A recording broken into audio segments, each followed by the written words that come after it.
Mheshimiwa Naibu Spika, ukifika mkoa wa Mtwara mjini utaona kuna sanamu kubwa tu la samaki linatoa maji.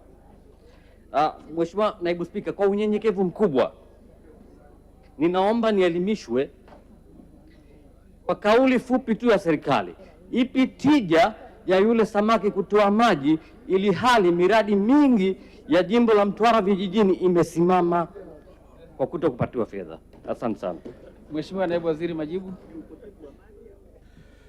Mheshimiwa Naibu Spika, nimelisikia swali la kwanza, la pili sijalisikia vizuri. Swali la pili. Mheshimiwa Premji, swali la pili hajasikia vizuri. Mheshimiwa Naibu Spika, ukifika mkoa wa Mtwara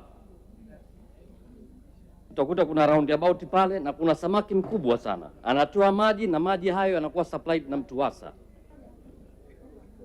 Naomba nielimishwe kwa kauli fupi tu ya serikali, ipi tija ya yule samaki ambaye anatoa maji ili hali jimbo la Mtwara vijijini wananchi wake wanahangaika na changamoto ya maji ya kunywa. Asante sana. Asante Mheshimiwa Naibu Waziri, nadhani umelipata vizuri. Jibu. Mheshimiwa Naibu Spika, nianze kwa kumshukuru sana Mheshimiwa mbunge Alif Suleiman Premji, mbunge wa Mtwara vijijini, kwa kuongea kwa lugha ya alama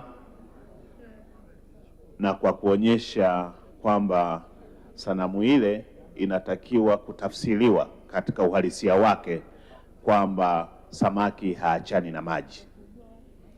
Na kwa muktadha huo, kwanza nataka nimhakikishie Mheshimiwa mbunge kwamba sanamu ile inatafsiri mipango ya serikali, na katika mipango hiyo ya serikali ni katika uwekezaji wa miradi mikubwa ya maji. Mradi mmojawapo ni mradi wa Makonde ambapo uko katika programu ya miji 28. Mradi huo una zaidi ya gharama ya shilingi bilioni 85. Ni uwekezaji mkubwa sana wa serikali ya awamu ya 6 chini ya uongozi wa Daktari Samia Suluhu Hassan. Kwa hiyo tunaamini kwamba mradi huu ukishakamilika, maana yake kwamba huduma ya maji safi na salama kwa wanamtwara itakuwa imeimarishwa na Watanzania wanaotoka katika viunga vya Mtwara watanufaika na huduma hiyo ya maji safi na salama, na tafsiri halisi ya sanamu ya samaki yule kuonyesha kwamba maji yanapatikana itakuwa imetimia.